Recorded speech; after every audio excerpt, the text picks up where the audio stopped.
Porque hoy tenemos entrevistas muy interesantes con impartidores de justicia y pues es el día en el que tenemos que hablar de esto precisamente, ya que el Consejo de la Judicatura Federal determinó que paro no hay paro de labores y que incluso podrían haber sanciones a los funcionarios o trabajadores del Poder Judicial que no asistan a trabajar hoy. Sanciones al hablar de descuentos en sus remuneraciones, en sus salarios. Déjeme saludar con muchísimo gusto al juez decimosexto de distrito en materia administrativa en la Ciudad de México, su señoría Gabriel Regis López. Bienvenido, juez, ¿cómo le va? Bienvenido a Sin Censura. Hola, buen día, Toño. Si me permites llamarte así, a tus órdenes. Muchas gracias por el espacio. Claro, adelante, ¿no? Por supuesto, aquí estamos para eso. Y pues, ¿qué le parece que hablamos de esta determinación que hace el Consejo de la Judicatura Federal? ¿Usted ya está en su juzgado en estos momentos laborando? Sí, nosotros tuvimos acceso antes de las 9 de la mañana aquí a la oficina. Muchos de nuestros compañeros empezaron a ingresar. Lamentablemente ahorita me están informando que parece ser que cerraron nuevamente el edificio. Entonces, la verdad es que no sé qué es lo que vaya a suceder. Seguramente vamos a platicar con la base trabajadora, con los enlaces y tratar de llegar a un buen arreglo, platicar, como yo siempre les he comentado desde que empezó esto. Decirles que a mí siempre me enseñaron que lo mejor que nos puede defender es nuestro trabajo. Nuestro trabajo es lo que en cualquier lado nos puede abrir las puertas y nos puede defender. Entonces, yo llamo a que ojalá pudiéramos regresar a trabajar todos. ¿Qué le provoca a usted las imágenes, por ejemplo, de este magistrado que fue amedrentado por supuestos trabajadores allá en el Estado de México? No sé si llegó a ver este video que circula en redes sociales y que desafortunadamente no está siendo cuestionado o planteado en los medios de comunicación corporativos. No sé si vio usted este video. Sí, vi el video. Me parece una situación muy lamentable. Me parece que de pronto se sale un poco de control la situación. Todos somos compañeros, como lo he dicho en muchos foros, todos estamos formando parte de este proceso transicional, de este nuevo paradigma. Es el mismo sentimiento con diferente reacción. Entonces, creo que una de las virtudes que debe caracterizar al juzgador, como incluso lo hizo mi compañero, es la prudencia, la mesura, pero pues esa mesura debe de caber también en la base trabajadora. Entiendo que es un reclamo justo el que hacen en defensa de sus derechos, y ojalá las partes involucradas pudieran llegar a entablar esos canales de comunicación. Veo con mucho agrado que la vocera de la base trabajadora se haya entrevistado con el diputado Monreal y ojalá eso pueda destrabar un poquito la situación. Cuéntenos, juez, ¿usted qué opina? ¿Qué opina de cómo se han estado dando estas determinaciones? Por supuesto que cualquier protesta, cualquier manifestación de trabajadores es digna y es, como usted bien dice, motivo de respeto. Pero ahora ante pues, la realidad que corresponde a una reforma constitucional que ya fue publicada en el Diario Oficial de la Federación, que ya es una realidad dentro de esa Constitución. ¿Qué opina usted de esto que está ocurriendo todavía ahí en el Poder Judicial? Pues, como te lo comenté, yo respeto mucho las manifestaciones que se hacen de la base trabajadora. Solo yo llamaría a la cordura, a la prudencia. Creo que no es correcto que nos estemos peleando entre nosotros, que existan descalificaciones, información malintencionada incluso. Creo que debe de existir una unidad entre nosotros y como hombres de derecho, como personas de derecho que somos, entender que la realidad existente en nuestro país es que existe una reforma que se está implementando y que hay diferentes tipos de manifestaciones. El hecho de que nosotros regresemos a trabajar no implica que los procesos sigan tanto de implementación como en su caso quien hizo valer medios ordinarios o extraordinarios, pues sigan su cauce legal y que esto tenga que acabar. Pero lo importante es que el Estado mexicano encuentre una paz, que estemos todos en unidad. Cuéntenos, juez. Estamos platicando estos momentos con el juez 16º de distrito en materia administrativa ahí en la Ciudad de México. Nos platica que él sí pudo ingresar ahí al juzgado, pero que ya no estaban permitiendo entrar. Nos comenta que hay manifestaciones afuera todavía, ¿verdad? Sí, bueno, yo ya cuando entré, vi reunidos un poco de compañeros, no tuve problemas al ingresar, al igual que otros de mis compañeros jueces también, pero ya ahorita nos informaron que acaban de cerrar el edificio, entonces no sé exactamente cómo esté la situación, ya tendremos que reunirnos los titulares para ver si hay posibilidades o están dadas las condiciones para regresar a trabajar y si no, ver qué medidas tomamos, respetando obviamente la individualidad, la decisión de cada uno de mis compañeros. Cuéntenos, juez, y le agradecemos verdaderamente que esté aquí con nosotros. La gente está muy, muy interesada en esta entrevista. Hay muchísimos mensajes en nuestro chat. Le voy a pedir ahora también que si nos da unas redes sociales porque tienen muchas preguntas que hacerle. Pero ayer el Tribunal Electoral del Poder Judicial de la Federación determinó que el Instituto Nacional Electoral puede seguir adelante con la elección de impartidores de justicia. ¿Usted buscará algún puesto después de que se dé ya esta elección, algún puesto de elección popular ahí en el Poder Judicial? Pues mira, está muy interesante tu pregunta. Primero, creo que la resolución que salió el día de ayer es una resolución muy, muy importante que viene a aclarar precisamente la situación, pues que el proceso está en marcha, ¿sí? Que ya se está reconociendo la validez de este procedimiento electoral y como te lo comenté, la reforma judicial es una reforma constitucional que se encuentra vigente y está en plena implementación. Entonces, hay que estudiarla, hay que analizarla debidamente. Yo estoy haciendo un ejercicio de reflexión para ver cuáles son las opciones que podría yo tener, pero como yo ya lo anuncié el día miércoles, por supuesto que contenderé, porque la reforma da la posibilidad a todos los juzgadores que estamos en funciones de un pase en automático que nos permite demostrar nuestra capacidad y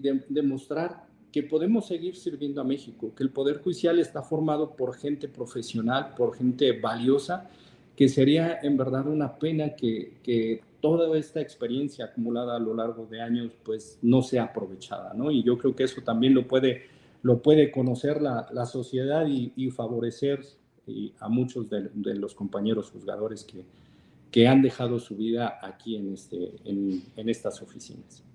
Qué interesante lo que nos cuenta, juez, sobre este pase automático y esta, pues, opción que se le da a muchos impartidores e impartidoras de justicia que, pues, efectivamente tienen a bien simple y sencillamente seguir la ley, seguir lo que se está planteando. Cuéntenos un poco, ¿cómo es este proceso que les han sugerido ante la reforma judicial? Usted va a poder aplicar para una especie de elección, pero va teniendo como base el hecho de que ya usted es impartidor de justicia, de que está como juez 16º de distrito en materia administrativa allá en la Ciudad de México? Mira, en el proceso de insaculación que se llevó a cabo en días pasados, yo salí con un número par y por tanto esta plaza sale hasta elección para 2027. Muchos de mis compañeros que fueron números nones se van a elección el día 2025. ¿En qué consiste, al menos como yo lo he advertido del estudio, en qué consiste esto? que nosotros tenemos el pase automático, en este caso los que van a elección en 2005, para ya formar parte de ese listado electoral, ¿sí? Y por su parte van a poder ingresar personas que no forman parte del Poder Judicial, ya sea vía el Poder Legislativo, Poder Ejecutivo, Poder Judicial, y para tal efecto se van a crear unos comités de evaluación, y creo que ahí es donde está el verdadero punto, de donde puede hacerse un filtro importante, donde se elijan los mejores perfiles que puedan contender en condiciones de igualdad. Y yo creo que es importante que nosotros vayamos a esta contienda, demostremos lo que nunca hemos estado acostumbrados a hacer, porque nosotros crecimos con la idea clásica del juzgador está atrás de un escritorio y solo habla a través de sus resoluciones, de sus sentencias. Entonces eso quizá es lo que nos tiene en esta coyuntura, porque nosotros normalmente la sociedad no nos conocía, solo nos conocían los gobernados, los quejosos, que se veían en la necesidad de promover un juicio de amparo por la afectación de un acto de autoridad. Todos aquellos que vinieron acá hablan bien, a pesar de la posición del juzgador, que siempre, si hay una buena sentencia, pues es maravilla del litigante, y si no, pues es culpa del juez. Pero la mayoría habla bien porque han salido valiosas sentencias en los matrimonios del mismo sexo, maternidad subrogada, en fin, muchos asuntos de migrantes y infinidad de temas que han salido precisamente de los órganos jurisdiccionales federales, del Poder Judicial Federal, integrado por personas valiosas que pueden contender en esta elección y demostrar su capacidad. Oiga, y cuénteme, su señoría, ¿usted qué opina? Sí, hablando ya más allá de como jurista, usted como persona, como en su momento sí impartidor de justicia, pero como persona, ¿qué opina de esta nueva oportunidad, no solo para usted, sino para muchos otros juristas, de convertirse en juzgadores, en impartidores de justicia mediante el voto popular? Honestamente, si usted, bueno, claro, ¿no? Si no tiene algún problema de decirnos cuál es su opinión así en plata. Mira, creo que los que nos dedicamos a impartir justicia hemos recorrido un camino de mucho sacrificio, de mucho estudio. No es el primer cambio que ha existido para esto. Anteriormente, en 1928, por ejemplo, los ministros eran elegidos antes de 1928 por los estados. Hubo un cambio, después los ministros elegían quiénes eran los juzgadores. En 1994 vino otra reforma constitucional donde se cambió toda la Corte. A partir de ahí se introdujo lo que es el Consejo de la Judicatura Federal, y siempre ha sido un tema muy complejo cuál sería el mecanismo idóneo para poder llegar a ser juez de distrito, que es el primer eslabón para poder ser parte de los juzgadores. Yo, desde que presenté mi primer examen, y que no pasé, por cierto, y lo digo con toda humildad, porque son exámenes muy, muy rigurosos para elegir a los mejores profesionistas, siempre pensé que podrían existir otros mecanismos idóneos, ¿sí? Sin embargo, era lo que existía y era lo que había que adaptarse. ¿Por qué? Porque a lo mejor con el procedimiento que existía, un filtro de examen de jurisprudencia, de conocimientos de jurisprudencia, pues a lo mejor el que estudiaba más o tenía mayor capacidad de retención, pues tenía un poco de mayores posibilidades al que el que estaba metido en el trabajo y demás, ¿no?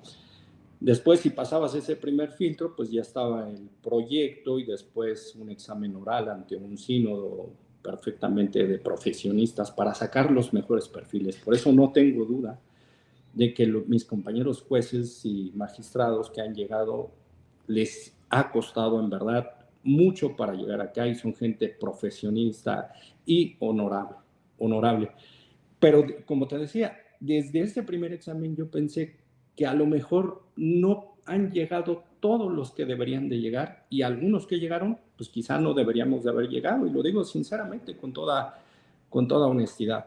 Pero bueno, esas eran las reglas. Ahora, ante este nuevo paradigma, que el poder reformador de la Constitución decidió que existiera un proceso democrático donde el pueblo legitimar a quienes van a impartir justicia, pues yo confío en las instituciones y sé que los que nos dedicamos a esto de impartición de justicia traemos esa capacidad para hacer frente a estas nuevas condiciones y que incluso muchos de los compañeros secretarios, actuarios que llevan años intentándolo, pueden tener la posibilidad de contender y en una de esas, ojalá mucha gente que está preparada para esto, pues llegue a ocupar estos cargos. Este cargo que es honorable es lo mejor que me ha pasado profesionalmente en mi vida.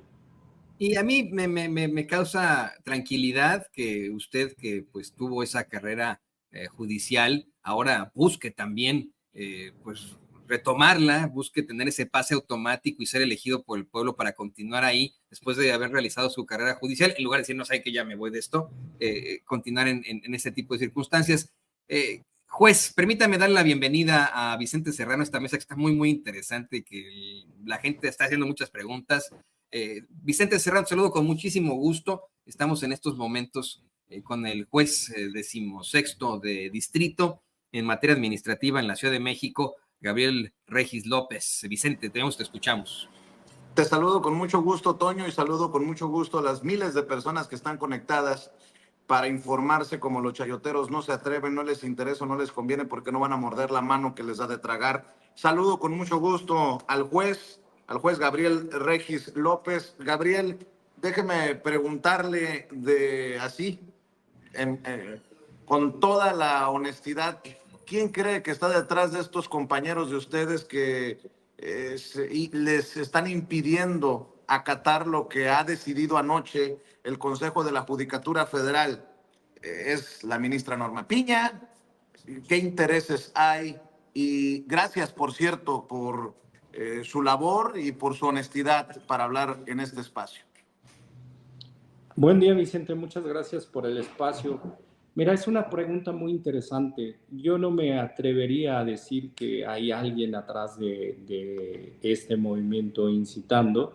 Yo te podría decir lo que yo he hecho ante este movimiento. Creo que es un sentimiento que tiene la base trabajadora ante la incertidumbre que impera siempre ante el cambio. Ante un cambio cualquiera, de pronto se resiste a decir, oye, pero ¿qué vendrá?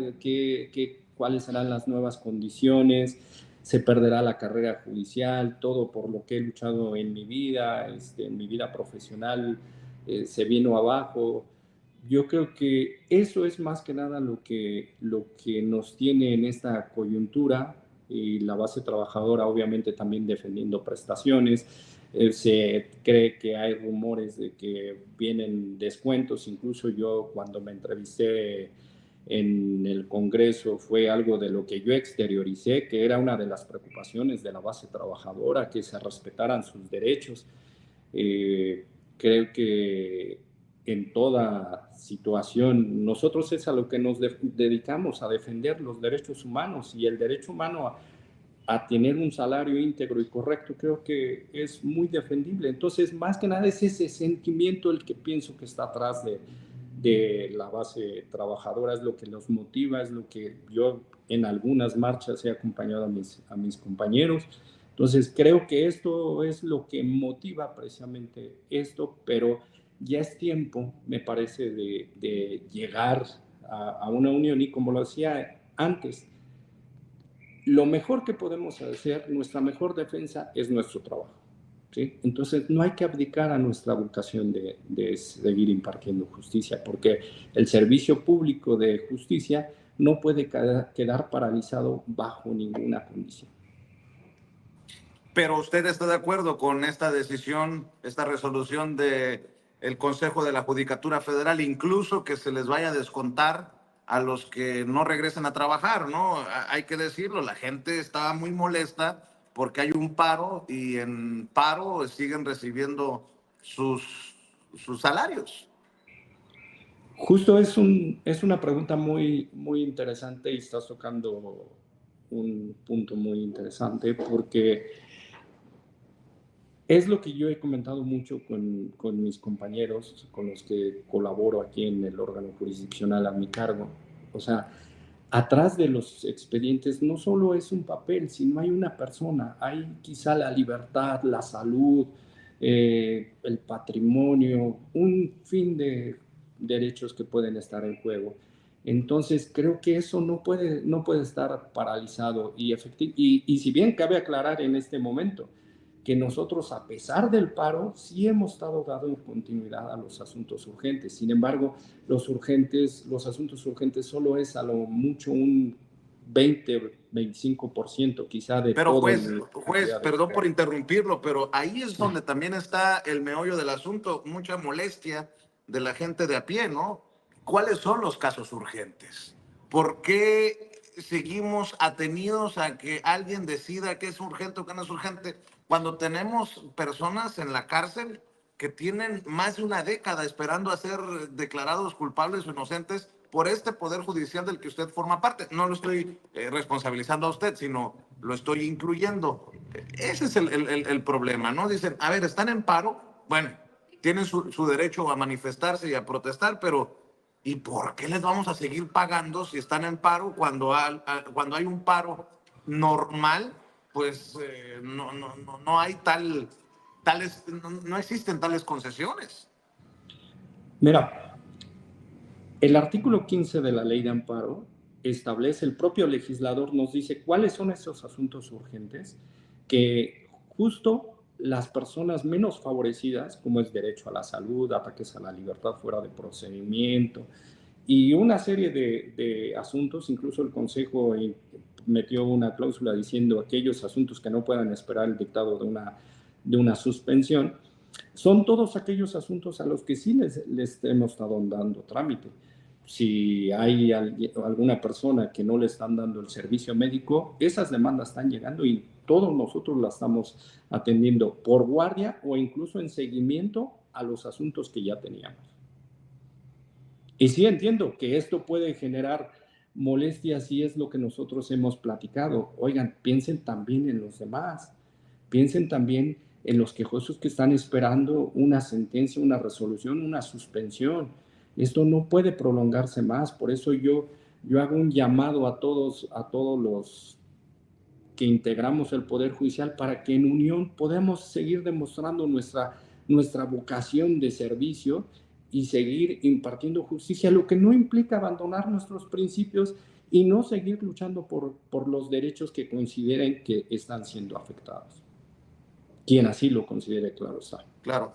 Juez, a ver, usted ha sido muy honesto y dice, algunos hemos llegado al puesto, a lo mejor sin siquiera merecerlo. Ha hecho una declaración muy fuerte hace unos minutos a pregunta del querido Toño Ruiz. Yo le quiero plantear que aquí en Sin Censura, como tal vez no se hace en los medios tradicionales y corporativos, la voz más importante es la voz del pueblo. Y el pueblo pregunta en nuestros chats. Faustino Rivera dice, su señoría, ¿qué opina del nepotismo que existe en el Poder Judicial? ¿Cómo defender lo que ha estado podrido por tanto tiempo, juez? Ustedes mismos son testigos y de alguna manera han sufrido que el primo o el sobrino o el hijo del ministro, del magistrado, de otros jueces, tal vez, no lo sé, con más influencia, terminen pues siendo bendecidos. ¿Qué piensa de esto que para nosotros los que estamos en este proceso de transformación a todas luces es inaceptable, haciendo eco de la voz del pueblo, juez? Mira, Vicente, voy a responder tu pregunta desde 3 puntos. Primero, aclarar que lo que yo dije de que a lo mejor algunos corrimos con más suerte, a eso me refiero. No significa que nos hayan exentado, ¿sí?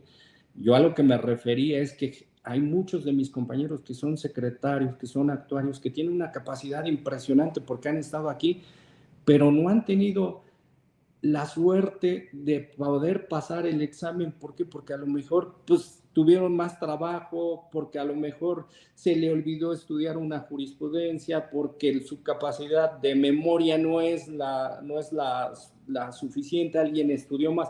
A ese tipo de cuestiones me refiero. No estoy diciendo que haya gente que haya llegado por otra Claro. vía, ¿no? Que no se entienda de otra manera, lo entiendo perfecto, pues aclarado el punto, sí. Claro. Ahora, en cuanto al nepotismo, pues creo que es algo completamente normal, no el nepotismo, claro está, sino que si un panadero se dedica a hacer pan, pues es normal que quizá le pueda enseñar a sus hijos a hacer pan. Entonces, te voy a Sí, poner... pero no es normal que un ministro, un hombre o una mujer de leyes termine en la Suprema Corte de Justicia de la Nación y que el hijo del panadero, como lo está poniendo usted, termine en un puesto de poder solamente por ser hijo del panadero o porque ha quedado claro que incluso hay personajes, hijos, hijas de estos señores y señoras que ni siquiera son personas de leyes como ustedes. Mira, quizás sean casos aislados, pero yo te puedo hablar, por ejemplo, de mi historia. Yo fui el primer abogado de mi familia. Mis padres vienen de un pueblo del Estado de México, San Simón el Alto, por cierto, se llama. De los primeros profesionistas que salieron en la licenciatura en Derecho. Y yo no tenía ningún familiar, pues si no, ninguno era abogado, pues menos familiar en el Poder Judicial. Y efectivamente me costó cuando se permitía los meritorios, 2 años sin ingresar y todo lo demás, pero he ido escalando. Pero ¿qué sucede? En esto, como es una familia judicial, donde dejamos muchas veces nuestra vida, aquí conocemos incluso propiamente a nuestra familia. Nosotros, la esposa de mi compañero, pues era mi compañera oficial, juntos nos formamos. Eso es lo importante. ¿Desde cuándo ingresaron? ¿Sí? Ya si ingresaron cuando ya eran titulares, entonces sí podría hablarse de otra figura. Pero hay muchas familias que se formaron justo aquí en estas oficinas, porque aquí es donde se conocen. Uno a veces no tiene uno mayor vida social más que esto. Bueno, podríamos decir también, haciendo una mea culpa, que han callado muchos juzgadores honestos como usted ante las cochinadas que han ocurrido, tal vez no generalizadas, como dice usted, pero estos casos se ha callado también y se tiene que aceptar que esto creció a tal punto como lo estamos viendo. Mira, cuando en la anterior administración del ministro Saldívar se creó precisamente un programa donde nos impusieron la obligación de declarar nuestras relaciones familiares, precisamente para evitar ese tipo de situaciones. Incluso se creó un comité de integridad para que si había alguna persona que tuviera un vínculo familiar, primero tuviéramos que consultar a este comité para que ese comité revisara que no existiera algún vínculo donde nosotros estuviéramos cruzando nombramientos. Quizá donde se pudo haber fallado precisamente es cuando antes de esto se detectaban ciertas situaciones de nombramientos cruzados y no se hacía nada.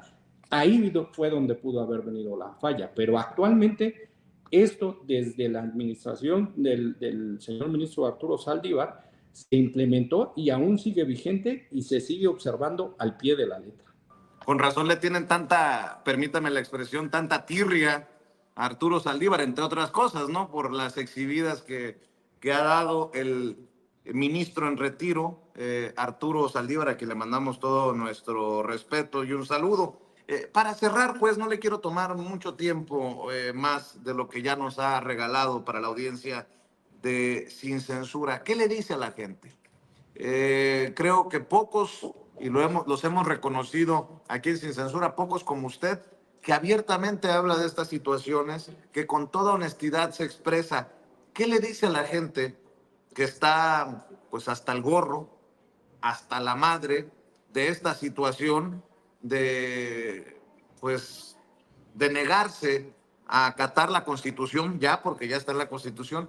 ¿Y cuál sería su mensaje para sus compañeros que ahora creo yo quedan más exhibidos, que no permitirían a muchos de ustedes regresar a trabajar? ¿Cuál sería el mensaje que le diré yo al pueblo? Que confíen en nosotros.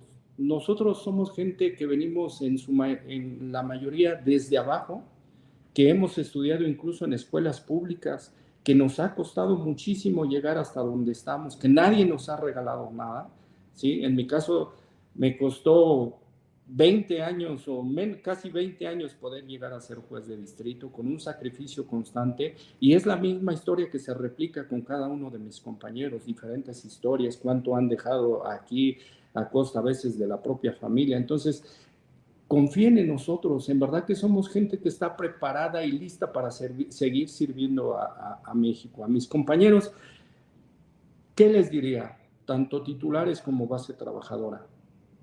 Creo que nosotros siempre hemos demostrado que somos un poder judicial digno, ¿sí? Entonces creo que es momento de seguir haciendo nuestro trabajo como hasta ahora, bueno, como hasta antes del paro lo veníamos haciendo, justo, y cambiar esa idea que se tenía, cambiar esa idea de que nosotros solo estábamos atrás de un escritorio y no salíamos ante la sociedad a que nos conocieran, a que conocieran nuestras resoluciones. En verdad que hay actos muy, muy importantes, criterios que han salido tanto de migrantes como matrimonios del mismo sexo, infinidad de criterios, maternidad subrogada, los derechos de los menores. Son muchos asuntos que justo han salido de estas trincheras. A lo mejor se le ocurrió incluso hasta un oficial que estaba estudiando derechos humanos, le dijo a su secretario, oye, ¿por qué no hacemos esto y esto? Después esto fue escalando y llegó hasta la Suprema Corte de Justicia de la Nación. Creo que en verdad sería una verdadera pena que se echara a perder tanta experiencia que hay en el Poder Judicial. Creo que tenemos que salir a que la sociedad nos conozca, es momento de que la sociedad nos conozca a través de nuestros criterios, ¿sí? Que están ahí, están públicos y están a la vista de todos. Qué fuerte esto, Gabriel, juez Regis, con lo que vamos a cerrar, ¿no? ¿Cómo pedirle a la gente que confíe cuando tiene a un familiar por años en la cárcel esperando a que se sentencie no culpable o culpable? Cuando hay ministros que prefieren archivar casos como el de Ricardo Salinas Pliego, pero obviamente no estoy diciendo que no haya casos que deban de aplaudirse y de reconocerse, pero bueno, juez, yo le agradezco mucho su tiempo y sus declaraciones, sus opiniones aquí en Sin Censura. Estamos al pendiente, juez. Al contrario, te agradezco el espacio y que me hayas dado la oportunidad de manifestarme ante tu auditorio, que es bastante extenso, a quienes, por cierto, les mando un caluroso saludo y fuerte abrazo. Gracias, don Gabriel Regis, juez 16º de distrito en materia administrativa en la Ciudad de México, por hablar con nosotros sin censura. Y